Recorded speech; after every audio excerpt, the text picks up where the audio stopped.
Hello, everybody. Welcome to a new episode of Film Seizure. My name is Jeff Arbuckle. With me, as always, Chuck Moore. Chuck, how's it going? Party on, Jeff. Party on, Chuck. And also, we have Jason Oliver. Jason, how's it going? It's going all right. Good. All right. Good. I made a wish on the Zoltar machine that this would be a great episode. Well, I don't know if it's going to be a great episode. I will say it's probably a big episode, though. A big episode? Yep, because we're talking about the movie Big from 1988, 35 years old this past summer. How about that? Yeah. I would say, even though Tom Hanks had been successful prior to this, I mean, he got really good notice from Dragnet the year before. From Splash, from Bachelor Party. I'm a big fan of Bosom Buddies. You better stay consistent here because you said all this on the Burbs. I'm pretty sure. No, well, what I was going to say is this is the movie that I think is the movie that made him. It put him in the public eye differently than he probably was before. Because this is not just a straight comedy role.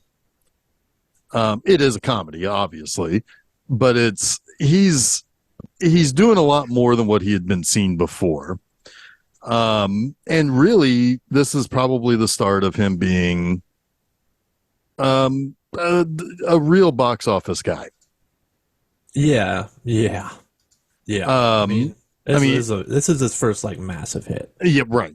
Now, Granted, it would probably be a few years before. Well, I don't know. Turner and Hooch was kind of a big hit too, I guess. But no, I mean, let's put it this way: it doesn't take too much imagination after seeing Big that he's going to win an Oscar for Philadelphia. Right. It's not. You're seeing. It's like you're seeing the actor that he is here. I mean, man, Splash made a lot of money. He kind of was a hit almost right out of the gate. But I guess what I'm trying to say is that he's more than just a comedy guy. Sure. I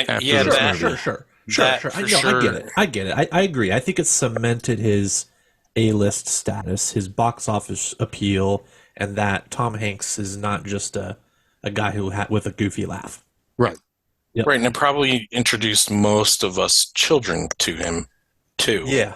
I probably became big fans. It would have been the money pit for me, but yeah. It was Dragnet for me, but I mean, I remember when this got the VHS or cable, one or the other, and I was like, I really want to see this. I mean, I remember the trailers. I remember every commercial had him throwing up the silly string, Right. And it's like that killed me as a kid. Of course it does. Yeah. I want to. It's very rare I would do this, but because Disney is kind of known for going back and editing things that they put on their streaming platform. Notably, I think Splash, they edited out some Daryl Hannah rear end action, but they do not delete the F-bomb in this movie. On Disney Plus. Yeah, and it's probably one of the only PG movies that has an F-bomb, and they do not delete it. So I was very surprised and pleasantly so that they left it alone. It's kind of an important line. Yeah, it's an emphatic moment. Yeah. Anyway, I wanted to mention that. So if you had any hesitations about watching this on Disney Plus, it is unedited. Yeah, but Deadpool is edited all to hell. No, it isn't. Oh. It's not. Is that on Disney Plus? Oh yeah. Oh my gosh, that's kind of amazing. Yeah, all the 20th Century Fox Marvel movies are on Disney Plus. Wow. So yeah, and in their original, so Deadpool and Deadpool 2. That was a big deal a couple of years ago when they were shifting all of the Fox stuff over. They were trying to figure out, is that going to be edited correctly? Yeah, that's interesting. Because I think that ended up funny, actually. I think that ended up making it so that they had to have a parental control that they didn't have before. Yeah. Okay. I think I vaguely remember that now. Yep. Yeah. Yep. Okay. Because the rest you can add a child account and then put their age is under 13, and then it filters out certain content. Yeah. Yeah. Because like the most of the adult Fox stuff is Hulu still, but not Deadpool. Imagining some like little kid stumbling on to Deadpool. they're going to be learning a lot about pegging and about. Oh my gosh! Anyway, let's talk about Big. Let's talk about Big. Another 3-letter word that we should be talking about instead of the Deadpool stuff. Anyway, but yeah. So this was. I mean, this is a really good movie. It's very like. There's a lot to this movie that you can say. In the sense of it being a magical realism kind of wish fulfillment type of movie, it's fine. If you think a little bit too much about it, there's everything about it's awful and horrible and wrong. But I don't care. It's still a very pleasant and actually kind of it's almost sweetly I don't know what the word is I don't really want to say I don't know. I mean, it's a sweet movie. It's not, it's like they could have leaned in with him and, and Elizabeth Perkins' relationship, but all of that is off screen. Most of what you see on screen is very chaste. And I think there's something. Yes, it is. But I also think it's tastefully handled, but it also is the turning point in his life where he starts to lose his childhood. Yeah. Right? And I think there's something there. There's something about that is interesting as well. Like, he's not ready for this. Right. It's a lot of that ends up turning him back toward, getting his youth back. Yeah. Which is, it's kind of funny because, like, if you really think about it, it's like all three of us at some point probably were like, "Oh man, I wish I was an adult," or whatever, right? Yeah. I just wish I had his apartment when I was. Oh my god! I know. Yeah, it was the best. I know that one in the red light district was so awesome. Yeah. That was not an apartment, Jeffrey. I love that was a flop house. I love how quickly though he gets desensitized to. Oh yeah, I know, it's great. New York. But that first night is such a good scene where he is like terrified because he's still a 12-year-old. Yeah. And that is scary. Like, we all would have wanted to like be a grown up, have our own place, live on our own, but when we were 12, that would have scared the shit out of us. Sure. And, but yeah, it's, but also I think a lot of us have said at some point, like, man, I wish I was a kid again. Just, like, I know grown ups suck. But I also realize as soon as I say that, I think, why on earth would I want to go back to being a kid? It's like, I gotta redo all of that again. No. I'm fine where I'm at. Yeah, I think a lot of that is just wanting to re-enjoy the simplicity. Yeah, get away from responsibility. Yeah. So if I could just lose responsibility and stay an adult, that'd be the perfect option, right? Yes. Yeah. I mean, like, if I didn't have to pay any bills, but I could just do whatever I wanted. Oh man. Yeah. Yeah, there's caveats there too. Like, there's probably a lot of children who lost their childhood that are very, very sad that they never had one. Mm-hmm. Absolutely. Yeah. So, I mean, there's a lot of kids. I mean, we all know somebody. We cross paths with people all the time in life.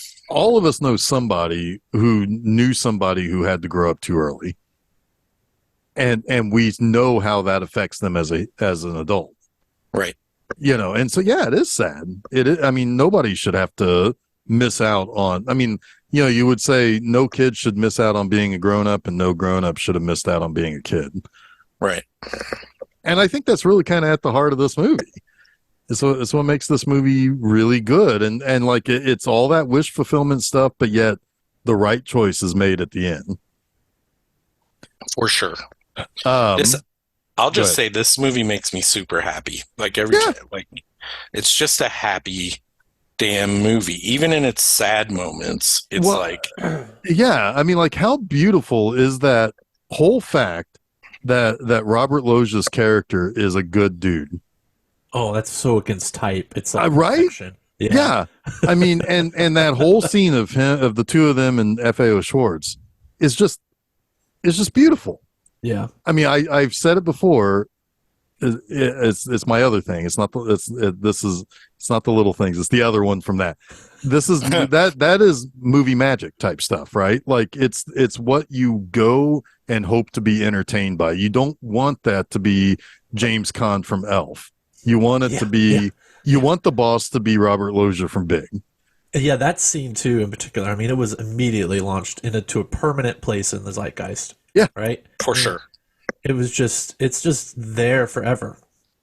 I Will can't hear always be charming, chopsticks even without without thinking think. about it. Yep. Yeah, Yeah. yeah. And they do And it so perfectly and perfect too. Like even when they're hitting the wrong notes and stuff, yeah. it's just like it's just fucking fun.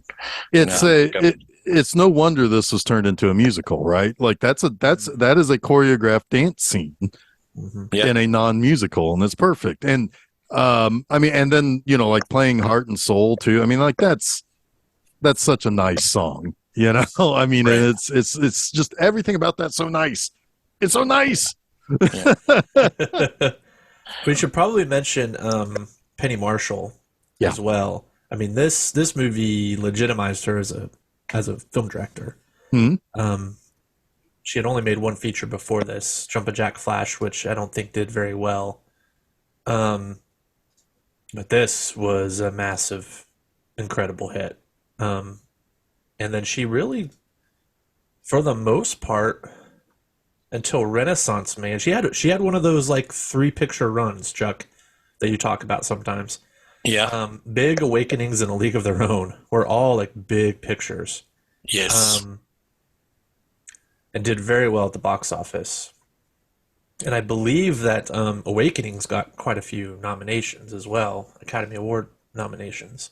So it was also a critical darling.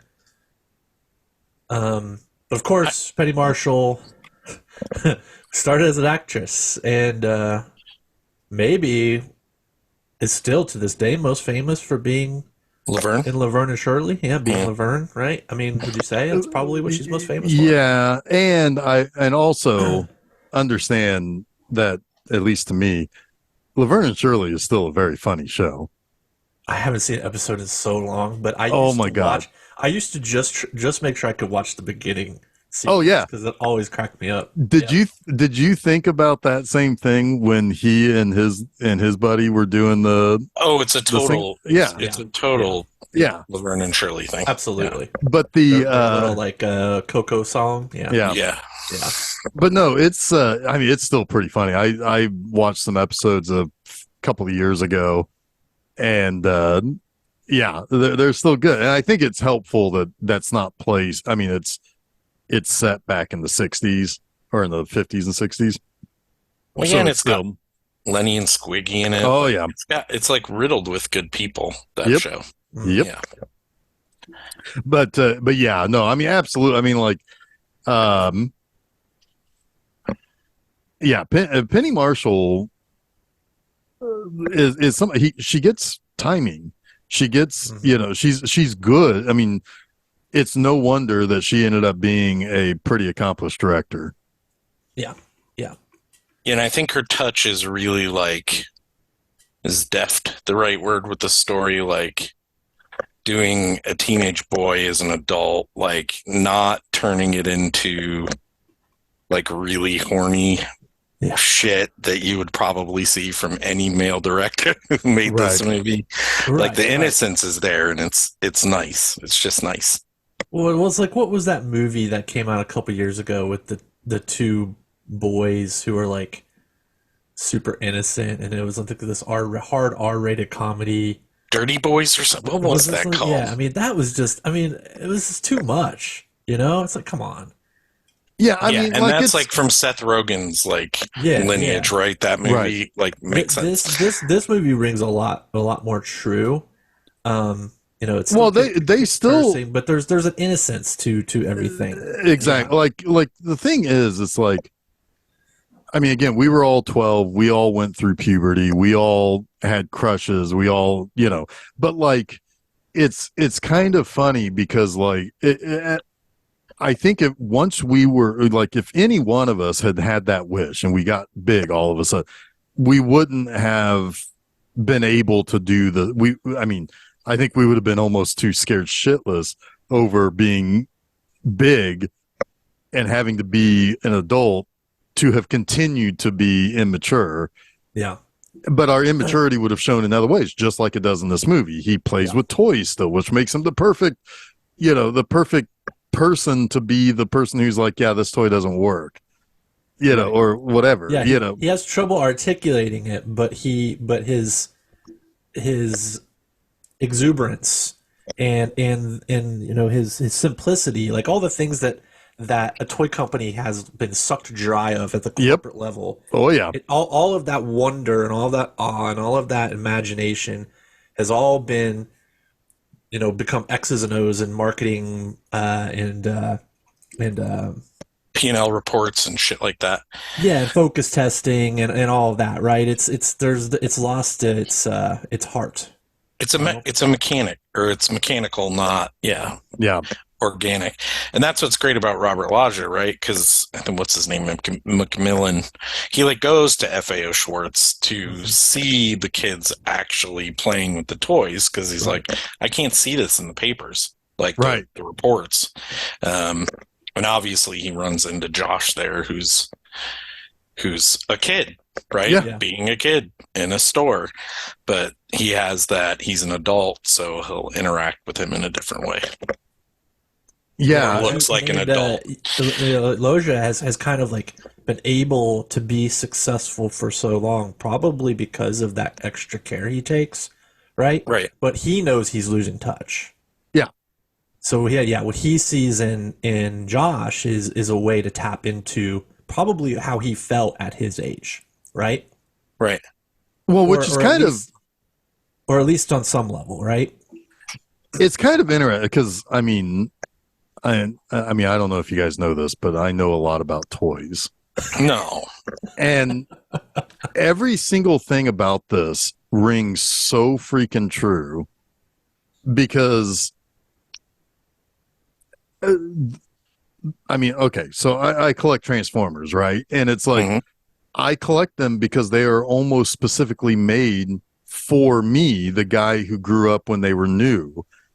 I don't think kids are collecting that. It's like all of that rings true. They're too difficult. They're too complex. They have to have a whole separate line that's so much more simplistic for kids, and you have to kind of like graduate your way up through the different series. And it's like it really shouldn't be that way. I mean, like I like what there is, but there's a relatively large, I'd say 40% of me that says it kind of sucks. This isn't really for kids anymore, and it's I like, haven't played with one of those in a while, but all of the Dinobots and shit when I was like 9, they were difficult.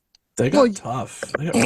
but I mean, next time you're over, I'll give you one of the new Dinobots and see if you can do it because it's not Well, easy. right. I mean, can't do it without the instructions, and I'm not embarrassed to say that. I mean, they're difficult. I mean, even as a kid, I was afraid I was going to break it sometimes. Right. Sure. But that's also a product that has grown with you.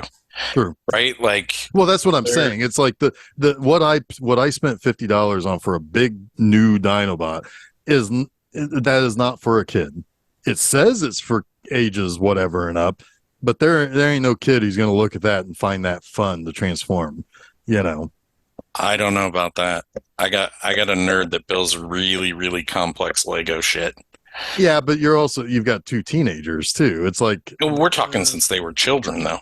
Fair. I mean, I knew kids my age, 9, 10, 11, 12, who were so into Legos. They would create the most crazy stuff. Yeah. And, Yeah, I mean, there are definitely kids out there. I mean, there, I but think I'm we just do saying, like, Complexity appeals to them. Yeah, I think I we do think, underestimate children at this well, point. that's Like, even when fair. I had them, like when they turned 8 and 9 and 10, I'm like, I wasn't like, there was no way I was like this. They're so goddamn smart, Yeah. like, but we Well, I mean, I probably guess something were. to be said too for a kid having like no other worries, no other things. Like this toy is like it's the brand new thing in their life, and that's all they want to do, Right. right? And right. they can dedicate that kind of mental space to it, and they Right. want to.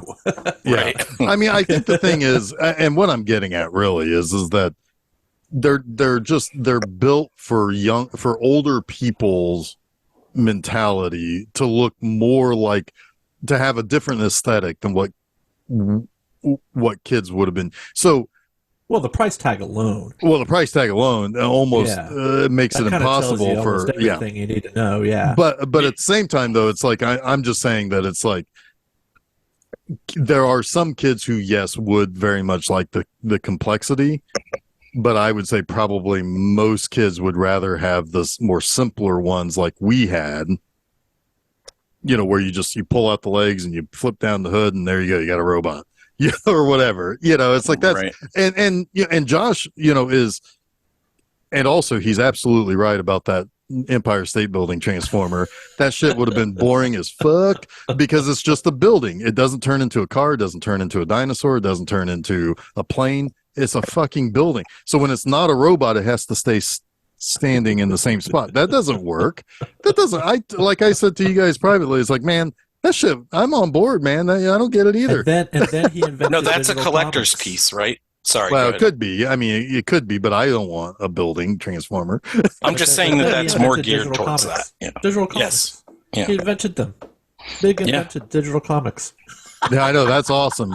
That I would have wanted. Not only are they digital comics, choose but your they're own. choose your own adventure Yes. digital comic. Oh Yes. my god. I would have loved that so much. And yes, I would have probably gotten one. $20 would not have been cost prohibitive for me at that time. It would have just been that month's, Yeah. Whatever. Yeah, because the game, Allowance. like for Nintendo, was like $30-$40 back then, right? Oh yeah, $40-$50 for a good Nintendo game. Yeah, I mean, easy. I mean, that's the one thing that's really wild that I think back on is that video games have pretty much brand new cost almost the same amount for 35, 40 years. It's insane how that has, because I know some newer games are like 60 now, and maybe some like are like 70. 70. Yeah. 70. But for a long time, they were $40 off the truck, and it's like, that's amazing to think. And it's no wonder how much they took over from comics and toys, right? Because if that stays the same, I mean, like, of course, the platforms cost Even more. the systems themselves are still relatively the same price. Like if you take into account inflation, inflation, yep, absolutely. Yeah. But like, yeah, I mean, but like, I remember going, just like going through the store back in like the late 80s, and it's like, oh, the new, whatever game came out, right? A new Zelda or whatever, and it's like, still, it's like $39, $49.99 or whatever it was, and it's like, I mean, the new Zelda a few years ago would have been almost the same price. No wonder they took over the market for like entertainment, because the games got cheaper in the long run, even though they didn't change the price. Right. Man, still like adjusting for inflation. I just had to pull this up. Adjusting for inflation, the Neo Geo is still the most expensive video game. Well, in the 3DO. Oh yeah, the three. Oh, were they like 700 or something? Those back then, I think the Neo Geo was $649 in 1991, and the 3DO that was its actual was cost. $699 in 1993. Back So then, they both roughly come out to about a little over $1,200. That's insanity. Not wild. I knew one kid that had the 3DO, and he was like showing me Wing Commander, and it's like, oh my god, it's like blowing my brain. And nowadays it's like, that looks so cheap, and I mean, even though it was, what was it, FMV, full motion video, man, that doesn't, Yeah. I mean, Oh yeah, what's frames per amazing to second are me, probably not even close. Go ahead, what's Jason. amazing to me is how well Nintendo has done in keeping the price down, because the original NES original price was $199. Yep. So was the was Super NES. was the 199, was that the full with the robot set? I don't know. I'm not really looking at the Okay. details. It just says 199, but could I think that might have been the only that may have been the only way it came out. I do think I remember it dropping at some point to 99, but when it was just the console and Yeah. one controller. Yeah. But then the Super Nintendo was 199. The Nintendo 64 was 199. Yeah. The GameCube was 199. Like, they were generationally keeping their consoles the same price. It's a loss leader, right? Like they Yeah, don't make because money on those anyway. the game is where it's the money. Yeah. So the more people that can afford it, the more money they're going to make. It's smart. And they will fucking give you whatever Mario game because they know you'll come back and buy Metroid and you know and Zelda Right. and Mario Kart.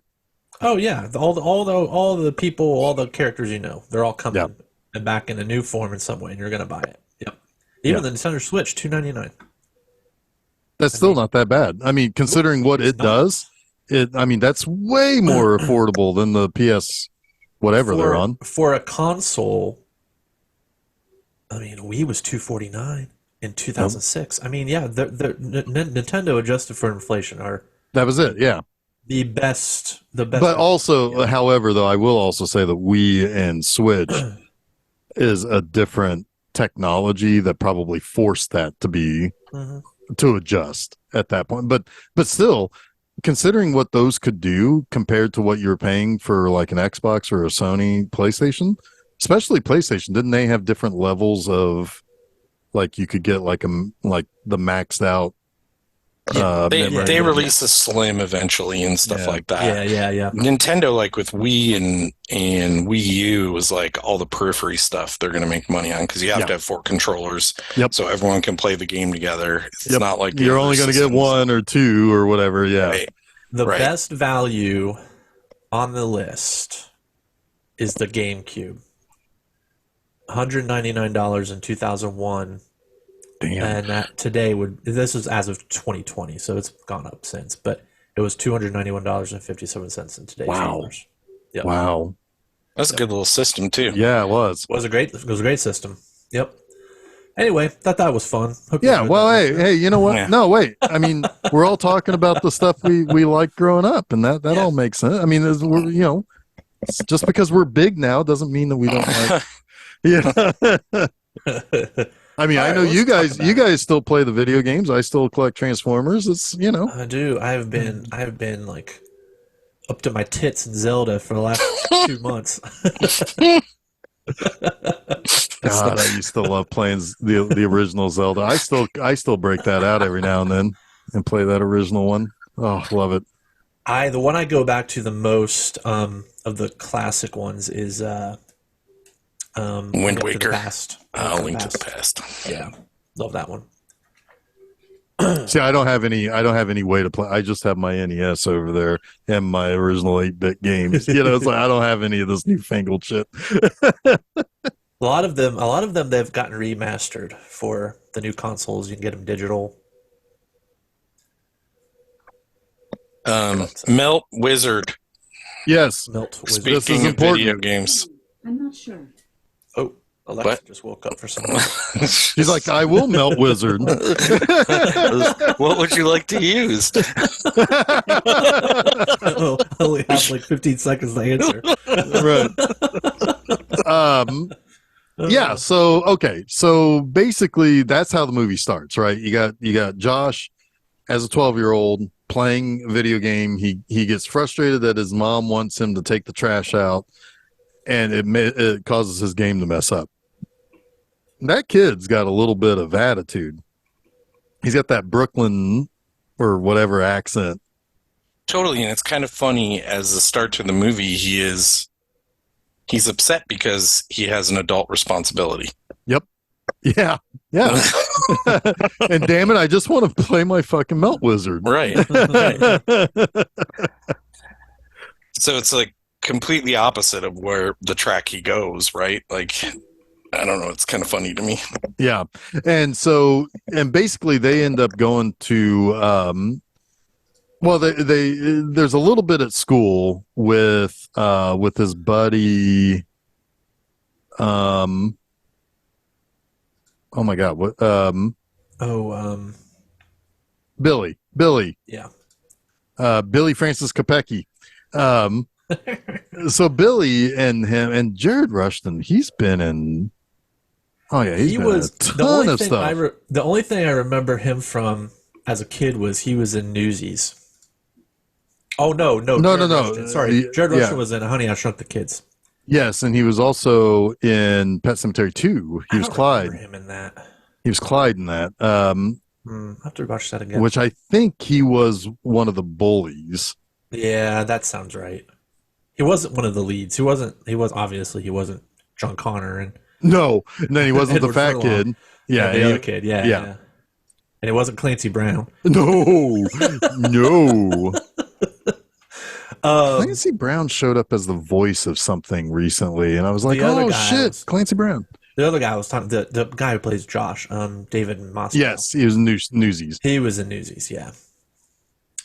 But yeah, so anyway, you see a little bit of them at school. Young Josh has a crush on Side Pony blonde haired girl, and it's like, in 1988, Josh, yeah, me too. I would have too. Side Pony would have done it. And of course, she's with a kid who drives. Yeah, he drives. But you gotta realize though, it's like that Cynthia, I think was her name. She was a little older. I think she was an older sister of one of their classmates. Yes, yeah, because she had a dorky brother. Yeah, and and it's like, how does a dork like that end up with a sister, or whatever? The movies today, it's so easy to turn that character into like a mean girl, and they absolutely. And she isn't. She just has older sensibility. She's like 14 or 15. Yeah. And so, of course she's going to like the 16-year-old, not the 12-year-old. Exactly. Yeah. So, but anyway, it's like Billy is, checking out. He's asking around to find out does she like so and so in their, at school or whatever. And it's like, no, she's free. She's, you can go out with her. Which, by the way, they would have been in middle school. Yes. Josh was a 6th grader. They would have been either 6th or 7th grade. Yep. Yeah. So, because in '89, I was in. Well, actually, I was going into 7th grade, so that makes even more sense. If she's a year ahead, it's very So if she was a year ahead, she might be looking at 9th graders, or possibly even young 10th graders. That makes perfect sense. And then there's a big difference between 7th and 9th grade, or 7th and 8th, 9, But anyway, so they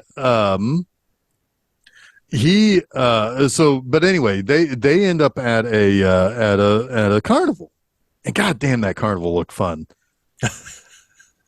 Looked like a fair carnival. I mean, it looked all right. Yeah, it looked like the peach. Looked like the Peach Festival in my hometown. I was looking for the salt and pepper shaker. Yeah, well, hey, let's see. When does this episode come out? So roughly about now, the Beach Grove downtown Main Street Carnival. It looks a lot like that too. I should go there and find out if they have a Zoltar and wish to be small. Although it just shrinks me, I just stay the same age, but I still have to pay the same bills. I'm just a little Jeff. It's me, Gord. I just like turns you into 4 inches tall or something. Yeah.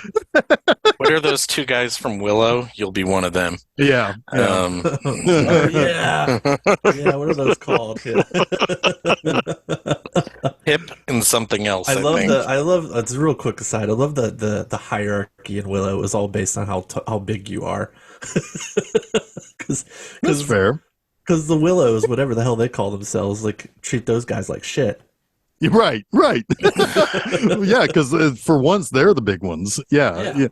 But anyway, so he wants to ride this really scary roller coaster thing, and he wants to ride it alone because Side Pony is over there, and he's like, "Yeah, I want to get in there," and he like cuts through the line to get like right next to her, and that's when he finds out that she's kind of got her eyes on a guy who drives, you know, and then just to rub like salt right into that wound. He's not tall enough to get on the roller coaster. Yep. And that would suck. That's, you know, yeah. That's happened to me before. I've been kicked out of a line before. It's not in front of a girl I was like interested in. Yeah. Yeah. That's humiliating. Yeah. It is. I mean, now granted, she's so nice about it too. she is. You know? I mean, and that's the other thing. It's like she could have laughed. She could have laughed and just went off on the arm of the other dude. No, she's like, oh, it probably sucks anyway. It's humiliating enough. Yeah. Right. And she knows she's picking up on his signals. It's like, come on, she's Side Pony. She knows that all the guys want to be with her. Really, there's only one mean person in this whole movie, and they're really not. They're harmless. Yeah. Right? Like everyone else is nice. Yeah, John Hurd is such a turd. He does hurt. He does not harmless. He does beat up Josh.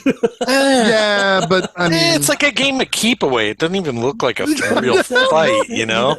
But he said, I know he didn't him. have to punch me. I know it's funny. It's a funny joke. Yeah, I mean, but no, he is a turd, and you know, but he is the only turd. Now Elizabeth Perkins starts a little turdish. Mm-hmm. Yeah. But she gets reawoken to her the child inside, you know. Yes. She realizes that she's become the thing she hates. Yes. Right. She's been trying to deny it. Right. Yeah. And I'm glad that they do the person she's become. Right. And that change happens well before she knows anything about the truth about Josh, which is great too. Yes. You know. Yeah. She just thinks he's an adult who has a different view. Just has a different has a different viewpoint and actually seems happy. There's a key to happiness, right? Right, and he's not trying to attracted to. He's not trying to use her. Right. Yeah. Is what really opens her up, I think. She's like, there are men out there that are not vile towards what vile's the strong word for this movie. Like nothing is vile, but you know what I mean? Like, well, but she's coming from a place where she's used to wanting to spend the night with somebody, there being sex, and then her just kind of having to be stuck with it. And she wants to spend the night with Josh, and he wants to sleep on the top bunk, and doesn't touch her. You know, I mean, but gives her a glowing decoder ring. Oh man, it's yeah. So she never gets lost. It's a compass. It is, and that line is so good too because it's like, oh, that's a good line. The way he shakes his hands. Yeah. Tom Hanks is just really good. Like, yes, all these little like mannerisms that you just feel like he's a 12-year-old boy in there. Yeah. Oh, absolutely, absolutely. Perfect casting. Like, can you? I don't think you can make this movie without him. Well, you know, they almost made it with Robert De Niro. No way. Way. Hey, pick a hand. Pick a hand. You talking to me? You picking this hand? You picking this hand? And he slaps her with the other one. You want to pick this hand? But think about the next movie that Penny Marshall made. She made Awakenings with Robert De Niro, and honestly, like, kind of against type again with him. I think he got nominated for an Oscar for that too. If he didn't, he should have been because he was really good. Yeah. I don't really recall that movie so much. He was nominated. It was nominated for Best Picture, Best Actor, and Best Adapted Screenplay. Yeah. It was. I mean, that's three big ones. Three big ones. Yep. And that was the year that that was the really weird. There were really only two nominees. It was Goodfellas and Dances with Wolves, but you still had Awakenings, Godfather 3, and Ghost. The Moneymaker, the Awakenings was kind of like the feel good. Like it was kind of the baity one. It was like the Oscar bait. That would be a good year to do a revisit on. Yeah. But and then because I mean, we've been circling the drain on Dances with Wolves for like 3 years. Yep. So yes, we have. I'm going to hold on to the rim of that sink for so long. I'm just kidding. I don't dislike Dances with Wolves. I'm going to spend 3 hours talking about John Barry's score of that movie. Yeah, we know how much you love that movie. I haven't seen it in a decade, so who knows? It's so I have a well feeling. I know It's we're so going well off shot. topic a lot here. I have a feeling that's a movie I was not ready for when I first saw it, and I will probably enjoy it now. That's shot. my Maybe, guess. maybe. Probably. Yeah. Did you notice who Josh's secretary was? Yes, it was the mom from that '70s show. It sure was. Yeah, Sure was. Oh, that was I her. spotted Oh her my God. Deborah Jo immediately. Rupp. Deborah Yep. Jo Rupp. Yep. We have her, Kevin Meaney, like in a very small role. Wait, who? Kevin Meaney, the guy that's not right. That comedian, he was one Oh. of John Hurd's buddies. Yeah. And then, Hey, of guy course, from the meeting, nice to see you. Yeah, and then of course you've got John Lovitz in there. Yes, That's got to be real early for him. I mean, Lovitz was he on Saturday Night Live then? yeah, he was on He was- SNL by yeah. then. Yeah. I think Lovitz was the only one who transferred from the bad cast of the mid '80s over to the good cast of the Yeah. late '80s, early '90s. I Yeah. think. I could be wrong on that, but I want to say he maybe started. I feel like Harmon might have been there too. Maybe, and maybe that was the change. Yeah, definitely Hartman. Yeah. You've got His dance at that party is hilarious. Yeah. What's he saying? He's saying like, Oh God! And the girl's like, "I don't want to go home with you." Yeah, I don't want to go home with you. smell my It's like- neck. He Oh, says, "Smell yeah. my neck." Oh God! Oh my God! What? Yeah, and then Mercedes Rule. We talked about her in the Fisher Yeah. King episode. Yep.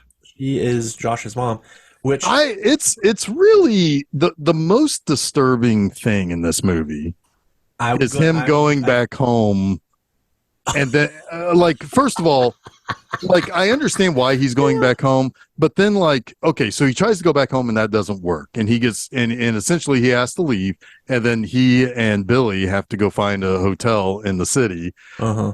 But then for him to keep calling her and right, that is I don't think, I mean, that's obviously a 12-year-old not realizing. 12-year-old. Yeah. Yeah, he's not realizing that he's torturing his mother. He also It's misses his ransomy. mom, Yeah. and- yeah. Yeah. But yes, it is ransomy. But maybe she at least knows he's alive, right? There's hope to Right. cling on to.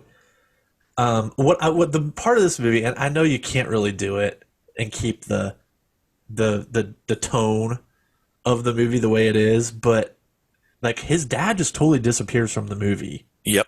She becomes like a single mom. It's weird. Yeah, it's like he just like retreats into like I don't know his den or something and just fucking cries himself into a puddle or something. I don't know. I mean, like And where does he then if go? you really want to like nitpick this movie, you could think, well, of course they're gonna at some point interview his best friend who lives next door. The authorities are. It's gonna be kind of hard for him to hide the fact he's going to this city almost every day after school. It's like I kind of feel like Billy's parents aren't quite as on top of him as Josh's are. But I'm not even saying like his parents. I'm saying the fucking FBI. We're dealing with a child abduction here, right? Fair so enough, it's yeah. like it's just goofy stuff like that. But you just forget about it. I know. Well, It's a fairy tale.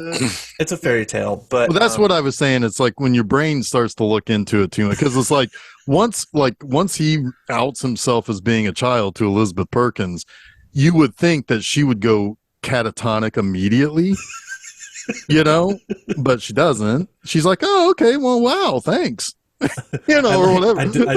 I do like our line. You never know in 10 years. Maybe you should hold on to my number. Oh God, yes. Which is, I mean, My oldest was like, "Ooh, I don't like that." that's kind of fair. Yeah. It's a little bit groomy. Yeah, little bit. It's, I guess a little bit. Yeah. Oh, just stay away. She's gonna let it off to fate. Maybe I don't know. Well, I mean, you they're know what? already, You they're come already back. kind of in love, right? So Yeah. it's less harmful than Sure. the- She's really legit- She's still seeing him in a man's body too, right? Like, Right. I think Yeah. for her, it kind of like, I mean, the kissing moment, him the on the- moment, the moment he chapter turns that into the ends- kid, right? that's the moment she opens the door and and barfs. vomits. Yeah. Everywhere. It's just She everywhere. also when she goes in for the kiss at the end, or he goes in for the kiss, she goes for his head. Yes. Which is really very sweet. nice. It's very nice. Yeah, It's like she's sending treating him home. Yeah. Yep. And then, now what he should do is take what he learned. Like that.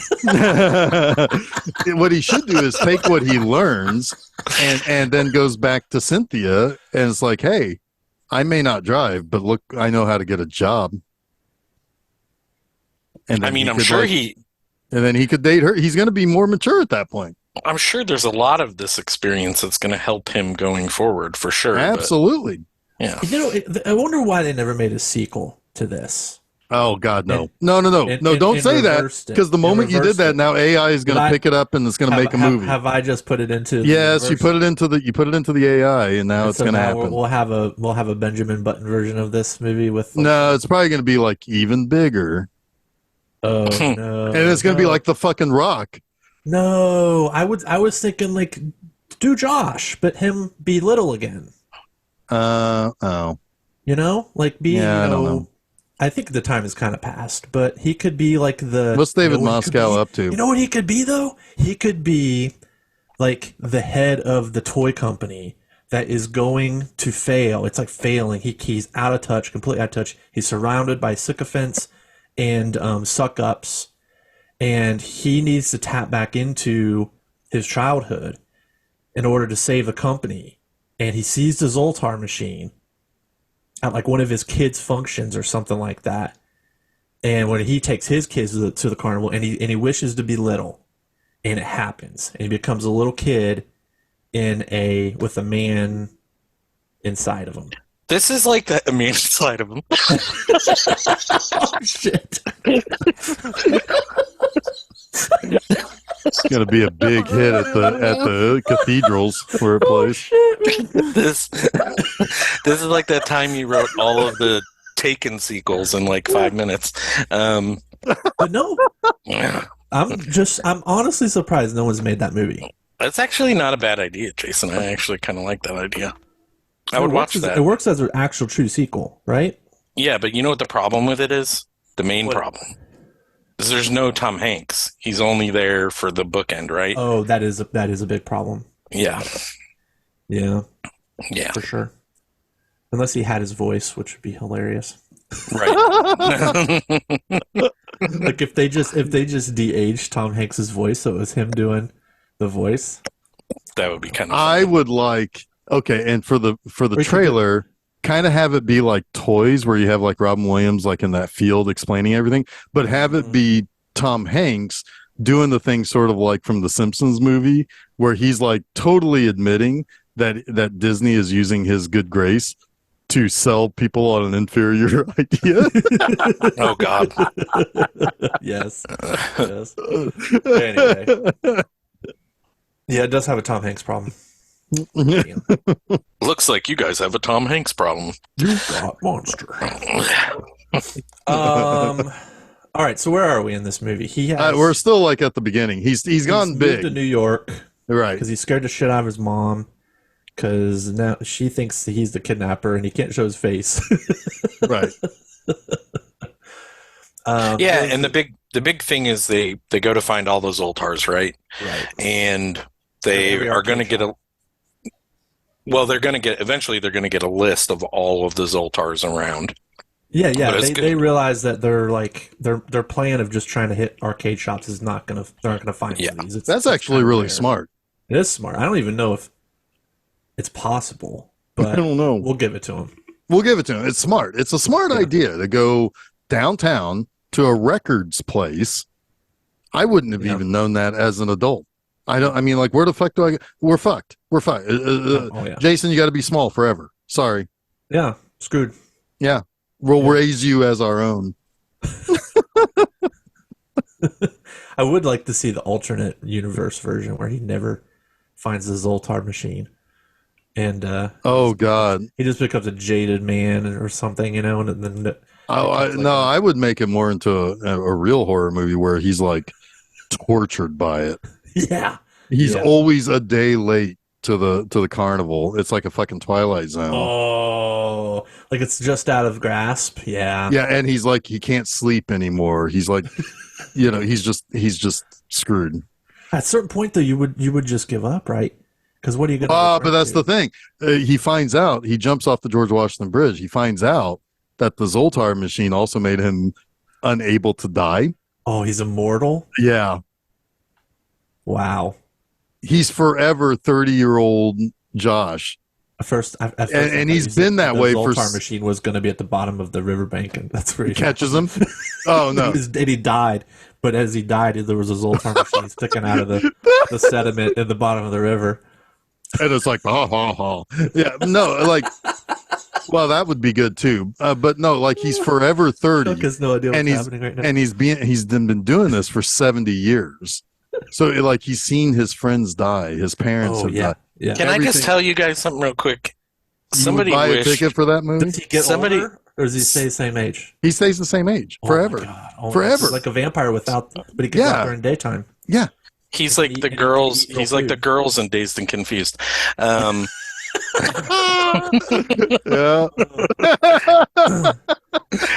I have a feeling that the Zoltar machine for that wish to make this episode great is going to pop out and be like, "Wish has been denied." Yes. That does make you wonder, is there any cards that say that? Is it like a Magic 8-Ball where sometimes you just don't get the answer you want? I think they all say your wish has been granted, probably. I mean, this is obviously just thinking, but most times it's when it's plugged in. So it's not like that's important. It's not magical at the time. Right, that's important, isn't it? Yeah. They have a couple of those at the old vintage arcade and Fisherman's Wharf. They had a couple of like the old fortune teller machines. I saw those. And they still stock them with the cards and everything. You put a quarter in, it'll give you a fortune. Yeah, it's pretty cool. I want now. Okay, let's talk about my favorite episode of Twilight Zone.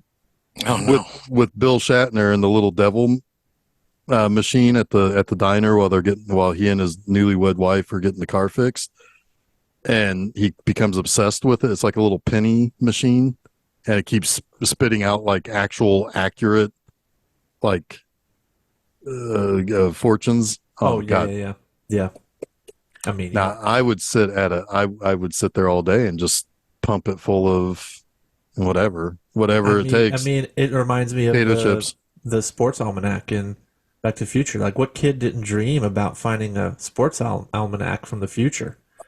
Considering the teams I root for, Kid Jeff would not want to have learned the future of his sports teams. No, you would have been so rich you wouldn't have cared. So fair. You could have bought the team and maybe changed the future. Maybe. I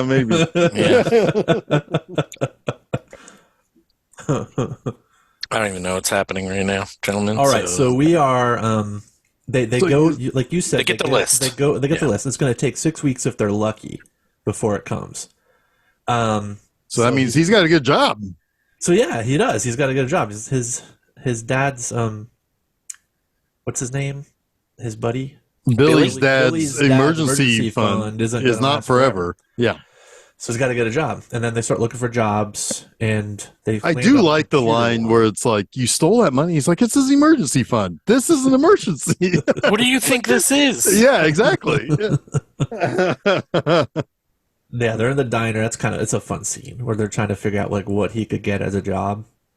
And he's big on computers. Yes, so because Melt Wizard, he likes playing computer games. And it's at a toy store, even more perfect. Or toy company, toy maker. Yes, a toy maker. So they get super excited, and it's basically just data entry. And a 12-year-old kid could probably do that, especially a 12-year-old kid who's familiar with computers and can type. Right? He's doing it faster than the people that work there. Yeah. Yes. Whoa. Slow down, buddy. You're making us all look bad. John Lovitz. And that's where we meet Elizabeth Perkins and John Hurd. They are executives or VPs or something at the toy company. They have the ear of the owner, Rob Aloja, as Mr. Macmillan. And you kind of get insight into them. They're just like corporate suck-ups. They're playing like the vicious corporate ladder, I'll kill you on the way to the top kind of game, right? So ugly. And Josh just happens to he's coming around the corner hustling because he's got everything Xerox by 5 p.m. he said. and he runs into everyone. He knocks over Mr. McMillan, which he really takes a pretty good tumble there. I don't think that was a stuntman. Who knows? That was a good stage fall. And that's when Mr. McMillan notices him the first time. He commends him for his hustle, asks him what he does at the company, and so he knows who he is when he sees him in the toy store a couple Don't days you later. work for me? Right. Yeah. Yeah. Yep. Robert, this was the 80s, so Robert Lodge was probably like 39 at the time this was filmed, right? Right. Yeah. Even And though he he was like- looked, Yeah, even and though he he was- looked like he was 60. It was all those years of being a guy that's probably going to be a bad guy, you know. Yeah. It He was really- 50. He was 58. Yeah, when this. He was pretty spry because he filmed the piano scene too, and he looked pretty Yeah. spry. Yeah, he did. Yeah. He did. Sorry, I interrupted you there. No, Continue. you didn't. I was gonna pass it off to someone else to take the next plotting, because we've already talked about the toy store and the piano. Which, by the way, I saw that piano. I went to FAO Schwartz that year. That Thanksgiving. Really? And played on the piano. It was, you had to wait in line because it was so popular because of the movie. Yeah. I can imagine. I mean, like you said, it immediately entered the zeitgeist, and it was probably my favorite scene in a movie for like 10 years after that or something. I don't know. I mean, like, it was on display. You could go and play on it. Yeah, they had it. It was there for years. Of course, it's until that store closed. I think it was. I think it was there until it closed. Yep. It still exists. I mean, there is a whole Wikipedia page about the walking piano. It was first built in 1982. And that's when Steven Spielberg's sister Anne, who wrote the movie, I was saw wondering it. if she was a relative of Steven. Yep, she That's saw interesting. it, told her brother all about it. But the original 1982 version was just one octave, so it was just the 8 notes. And then the 3 octave version was created for the movie. Wild.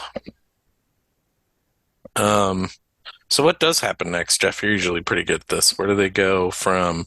Well, he gets immediately promoted up the chain because he knows what he's talking about. VP of R&D, right? Research and Development. Something Pretty like much. that, yeah. Where Yeah. basically he brings his buddy into his office and he's just got like toys everywhere. Yeah. Yeah, it's like I love that play with line. them and I just tell him what's wrong with them. I love that line where he's like, I'm a VP, and he's like, so if the president dies, you become the president? He's like, no, there's a million of them. Yeah. That's great. And so yeah, he I like that there is a little bit of a hint that Deborah Jo Rupp is like tortured in her job. Yeah. There's a little hint of that. Like you think it's going to come out at the party where she nervously tells Robert Loggia how much she likes his suit. Yeah. Or no, how much she likes the party. It's so much better than last year. But it seems like she's tortured. like she doesn't love her life. And I have a feeling Josh has a hand in that. Oh, for sure. He's like showing off to Billy, and he's like, have him send up the video of the Redskins Giants game. Giants Broncos Super Bowl, because it was just the previous Super Bowl. And edit out all the commercials. Edit out all the commercials and the talking. Yeah. She's like, fine. Oh, yeah, she definitely makes her life. And like Billy's like, you can do that? It's like, yeah, they'll get you anything. Oh, when he gets his first paycheck though, before that, $187. Yeah. Like more money he's seen in his life. Yeah, and John Levis like, they really screw you, don't they? John Levis would be the guy you would never want to have anything to do with in life, ever. Like, You don't like straight shooters? I like straight shooters. I don't want to be positioned next to him at work. Chuck. I smell my neck. Smell my neck. I want that guy next to me at work because then I look good all the Fair time. enough, fair enough. Right, But I would have to right. deal with him all day, and I don't know, man. I don't know. I'm good at ignoring people. You can easily outrun that bear. Yes. I guess that's the wrong way of putting it, but anyway. Sometimes you eat the bar, and sometimes Hey, the bar it's eats you. well, is you outrun that bear, and sometimes you have a big man inside of you. Oh no! Jesus. You Oh said it. no! You started it, Oh, and then you Jesus. said you outrun the bear. Let's let that die where it was. Yeah, Jason didn't really start it. That was my silly Yeah. brain's fault. Well, it was instant, and he knew immediately he fucked up. So anyway, so and basically he gets promoted. Susan and Paul, which are Elizabeth Perkins and John Hurt, are like, what did he do? Where did he come from? There's something up with him. They're real suspicious of him. Right, there's a story there with this. What's going on? Yeah, and so they then it basically goes to that meeting where Josh is playing with that building transformer while John Hurt is throwing number. Oh God, I hate that stuff in meetings. Oh my God, I hate that stuff in meetings when it's just numbers and profit and margins and KPIs and bullshit. It reminds me of the newest episode of What We Do in the Shadows, but I won't go there. And it's just like, and then I want to raise my hand just like Tom Hanks does in this and says, I don't get it. Because that's how I feel in a lot of meetings at work. I don't get it. And so basically and that's what we were talking about earlier. The building doesn't do anything. The building is meant to be a stationary thing. Now, of course, it turns into a robot that becomes a stationary thing, but there's no excitement to the other form of it. So what's the point? How do we know? And this is 1988. I have bad news for Macmillan. Transformers are on their way out real soon. But the sad thing is that it probably would have made money because they would have marketed it and advertised it and done all the things to raise, just enough excitement based on all of their data that it probably would have made money. But it would have been that toy. It would have been a marginal with again. Yeah, it's a marginal success. That parents bought their kids for Christmas that they didn't play with. That's what would happen. It's like, God damn it, I wanted Fortress Maximus, not the fucking Empire State Patron or whatever it's going to be called. Yeah, I mean, that's the in-your-face theme of this movie, right? That adults are out of touch with what kids want and need, right? Yeah. So the adults would have continued buying, like Jason said, for Christmas. The kids would have been begging for something else, and this was the affordable or whatever toy that the parents could find, and they'd buy it. Yeah, it's the toy that would have been the most heavily marketed. So it's the one that they would be most likely to know about. It would have been the Batman '89 of toys, probably. And Except on top of that, it would have.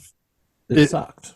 Well, it sucked, but they would have made money, yes, but the margin would have been so much smaller because of all the marketing. Jeff, this is the stuff you don't understand in meetings. Don't try to explain it to us.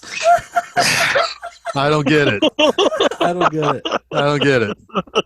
When John Hurt does that to him, I wanted to punch him in the fucking dick. He is so fucking good in this movie. He is good in this. He really is. He really is. He's like a great villain. Yes, he's like, I don't want to call him likable. He's pathetic. Yeah. You almost feel bad for his patheticness. Yeah, you pity him a little bit. Yeah. I mean, it's no role like he had in Sharknado, but it's pretty good. It's pretty good. Yeah. God damn Sharknado.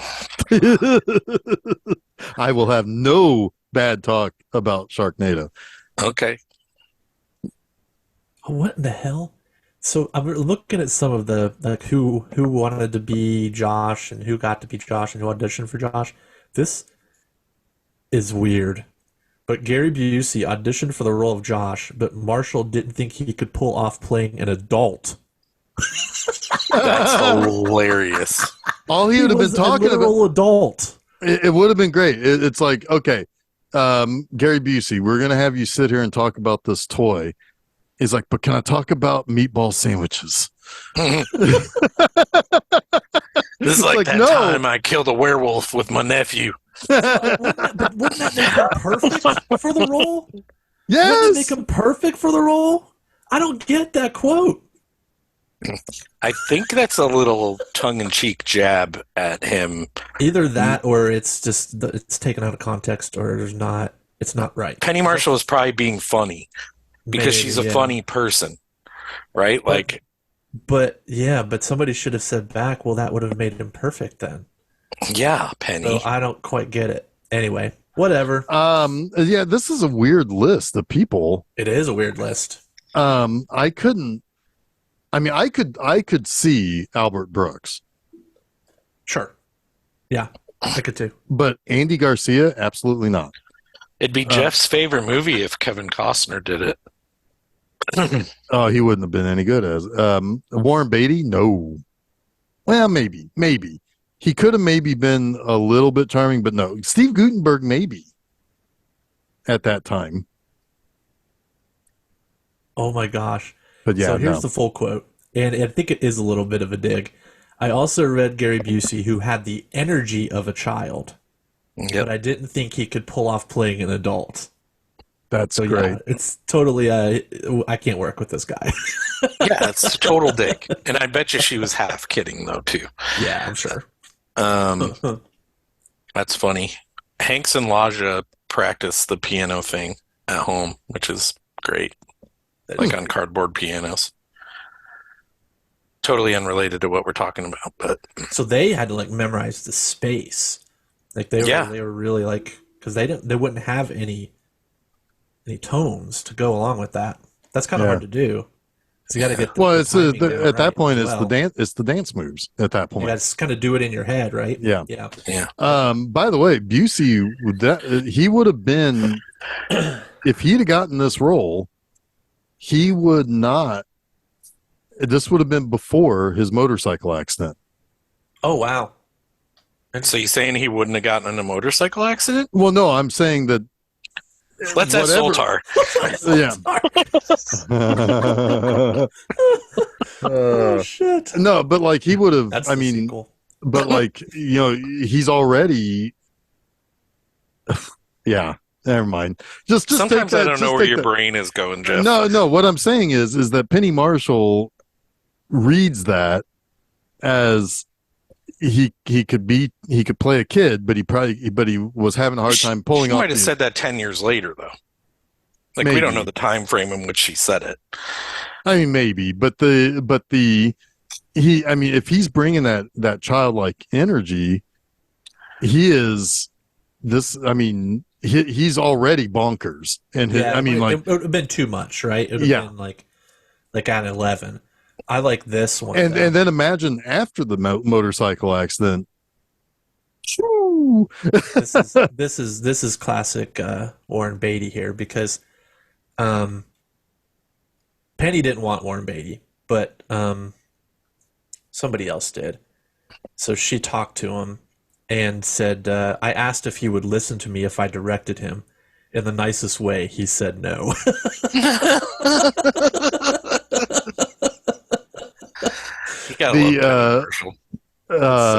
It's ridiculous. The line that she has about Andy Garcia is probably very accurate. One of the studio executives didn't want to spend $18 million for a kid to grow to be Puerto Rican. Garcia is a Cuban.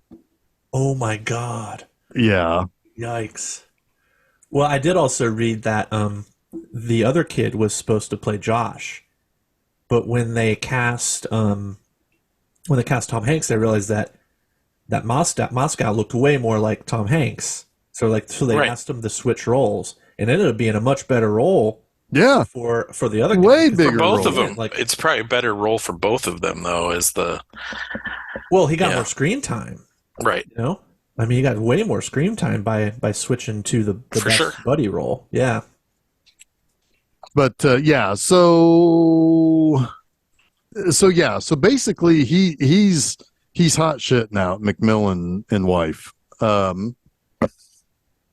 and he is. They go to a party, like a company party, and he shows up in the best tuxedo I ever did see. It's a rental.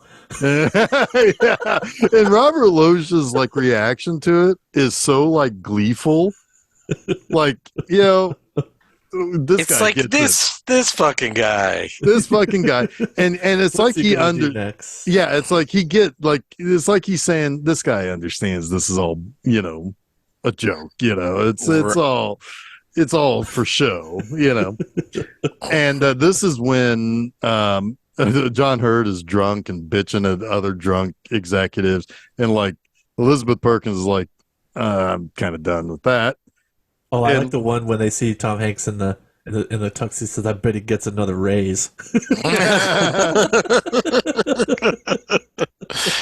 Oh, so then like that's when she starts kind of getting to know Josh, and that's when she wants to, like, you know, go home for a nightcap. Oh, real quickly though, I for me at least, the other most iconic moment in this movie is the baby corn and oh eating it yeah. off the Oh, economy, yes. right? That's pretty. That's pretty zeitgeisty too.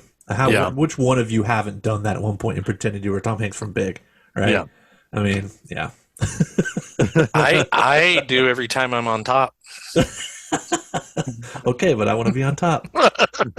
God, that's good. Yeah, It's because like like a perfectly crafted joke. right. Yep, sure is. Yeah. And delivered perfectly, cut perfectly. Yep. Yeah, because like imagine you're an adult taking your kids to see this PG rated movie, a movie that you want to see, a movie that they're entertained by the trailer. You're both laughing at that joke for two completely different reasons. Yep. Right.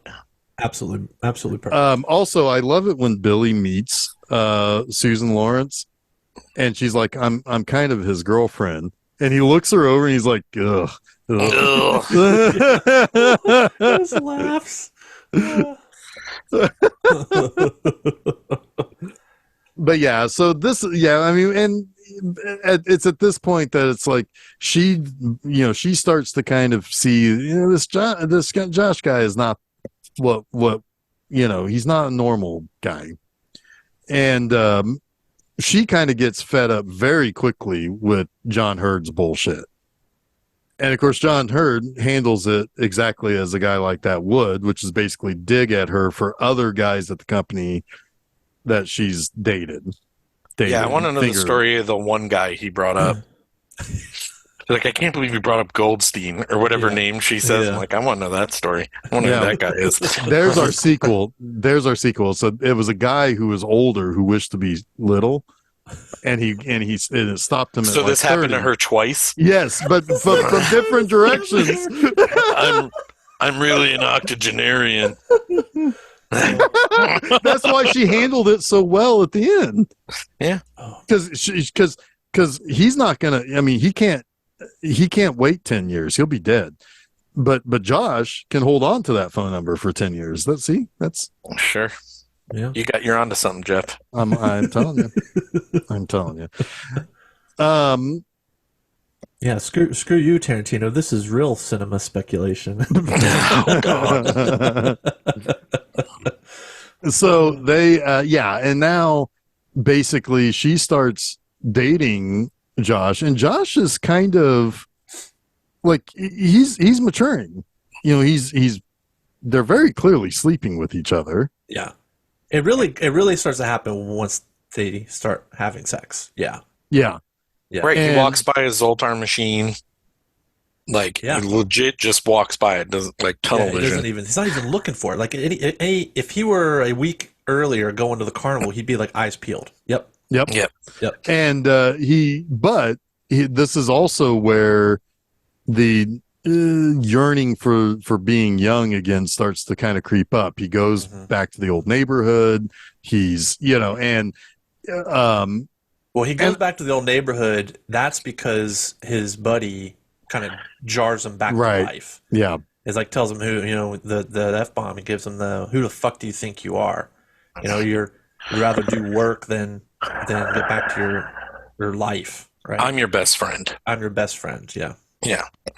And I'm three weeks older than you or whatever. Like, I'm the mature one here, mister. Yep. It's pretty funny. But yeah, he finally all kind of like tumbles into place when he's at the pitch meeting that they developed for the digital choose your own adventure comic, which was awesome.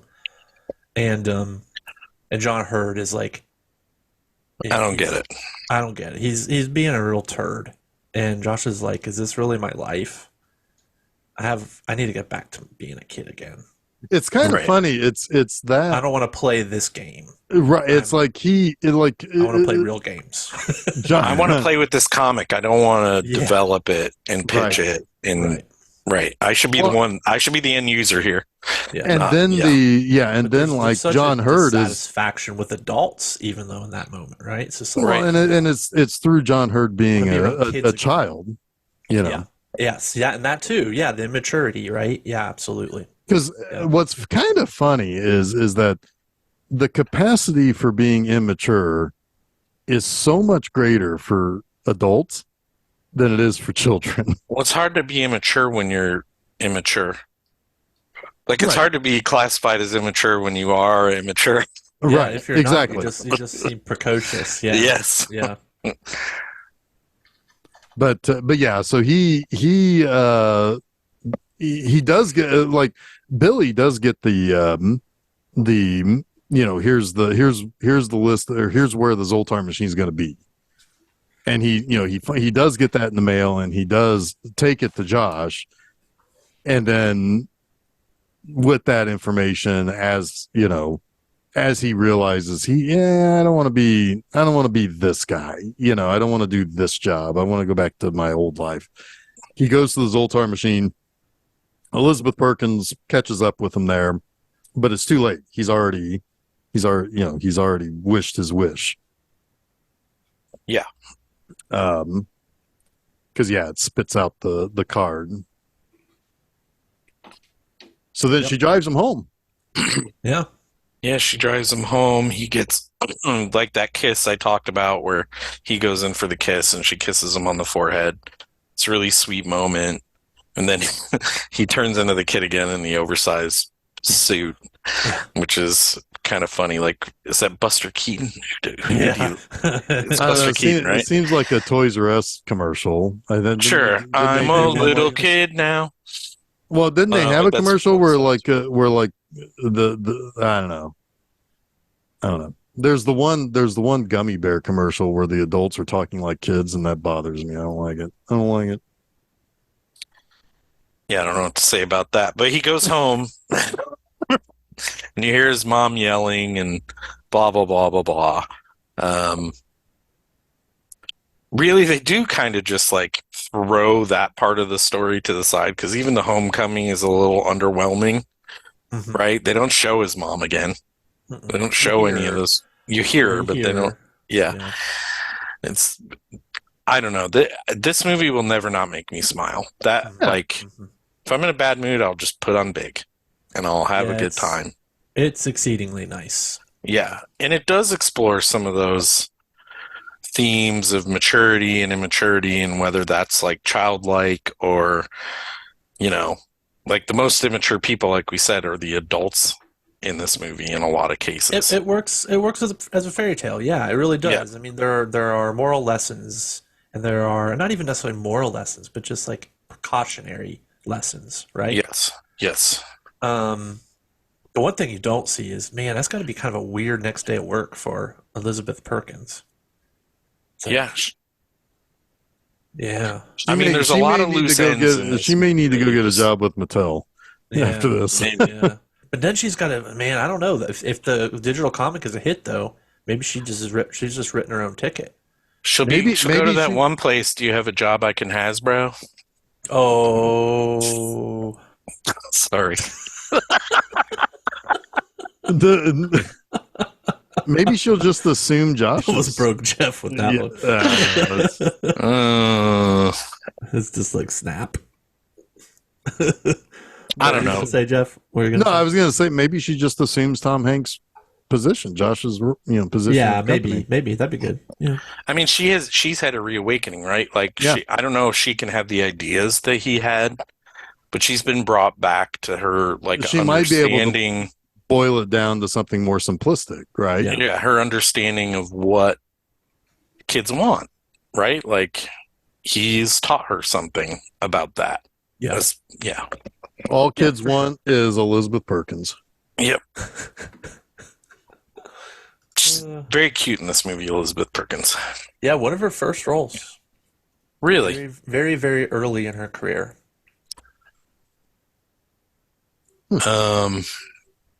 Yeah. 35 years. Makes me wish I was younger. 35 years. Is that a big joke? Well, kind of, yeah. I mean, You want to be in our sequel? yes. Chuck goes back in time as a young person. I don't know. Jeff, what's next week? Do we get anything? She played Wilma Flintstone. She did play Wilma. Yeah. Does anyone have anything else, or should we just go on to what's next? I think I'm good. I think we've done it. We've created 2 possible sequels. We did the history of pricing of gaming consoles. I think we've covered everything. Yeah, we covered everything. Yeah. I guess we had. Yeah.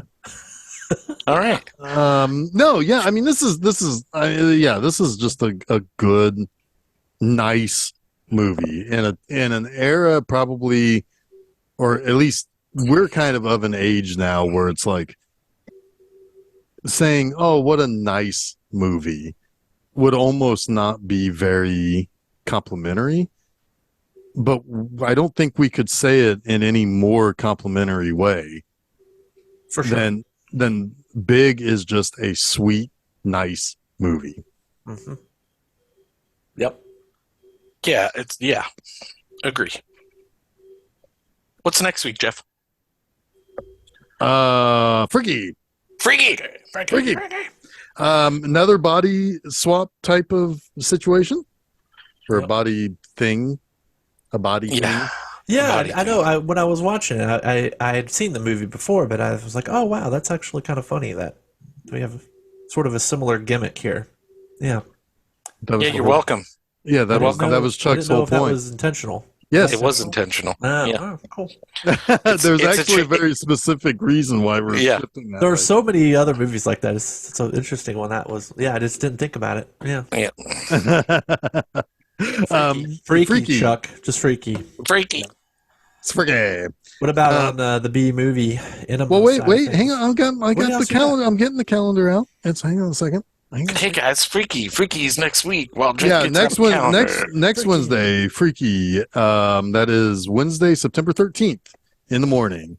This upcoming Monday on Monster Mondays is House of a Thousand Corpses. Oh. Bobbert Zombie. Bobbert Bombsy. That is both of those shows at filmseizure.com. You can go there, find out where you can listen to us. You can follow us, Facebook, Threads, Instagram, all that good stuff. So that is next calendar week. Now, this upcoming Friday at my website, B Movie Enema, it is still Russ Meyer month. And this is probably the best one of the month. And that is Motorpsycho. Ooh. It's got pitch and title. It was made the same year as Faster Pussycat Kill Kill. Same kind of concept with the roving gang of no goodniks. Eventually played in a double feature with that. So good movie. And I'll be, you can read that next Friday or this upcoming Friday morning at bmovieenema.com. So join us next week. Things will be freaky. And until then, I'm Jeff Arbuckle. Until then, I'm Chuck Moore. Until then, I am Jason Oliver, and you have been listening to Film Seizure.